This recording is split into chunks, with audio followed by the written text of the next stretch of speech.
এবং মন্দিরের আশেপাশে অনেক হোটেলের ব্যবস্থা আছে। তা আমি কিছু কিছু হোটেলের নাম এবং ফোন নাম্বার আমি দিয়ে দেবো। আপনারা যদি চান একদম মন্দির লাগোয়া হোটেল, সেক্ষেত্রে বিভিন্ন রকম হোটেলে আপনারা যোগাযোগ করতে পারেন। সাপোজ এখানে একজন আছে, এটা দেখুন একদম মন্দির লাগোয়া হোটেল এগুলো। এবং সামনে আরেকটা রয়েছে, সাপোজ ছায়া ভবন, হোটেলের নাম এবং ফোন নাম্বার রয়েছে এতে। একদম এগুলো একদম মন্দির লাগোয়া। এবং এখানে আরেকটা হোটেল আছে, যেটা হচ্ছে হোটেল নীলাচল। এগুলো একদম মন্দির লাগোয়া।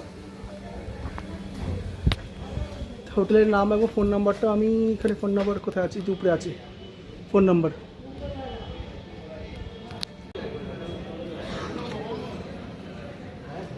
এবং আরেকটা এখানে হোটেল আছে, এগুলো একদম মন্দির লাগোয়া এবং ভিড় অনেকটাই কম।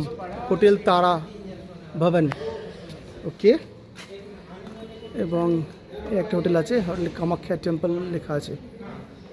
নাম এবং ফোন নাম্বার দিয়ে দিলে আপনারা যদি আসেন অবশ্যই যোগাযোগ করে আসবেন। এগুলো একদম মন্দির লাগোয়া এবং রিজনেবল এটাই দেয়, যদিও একটু বার্গেনিং করলে আরও কমে যাবে।